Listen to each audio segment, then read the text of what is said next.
যদি তুমি তেল মারো তবে তুমি বেশ, যদি তুমি সত্যি বলো তবে তুমি শেষ।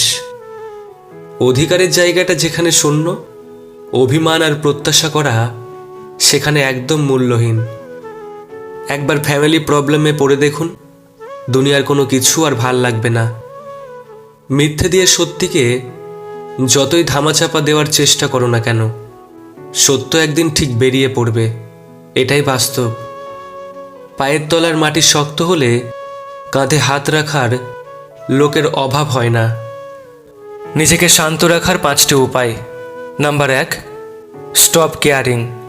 নাম্বার 2, প্রতিটি পরিস্থিতিতে শান্ত থাকুন। নাম্বার 3, অসম্মান করলে চুপ থাকুন। নাম্বার 4, নিজেকে অন্যের চেয়ে বেশি জানুন। নাম্বার 5, স্ক্রিনে আপনার সময় নষ্ট করা বন্ধ করুন।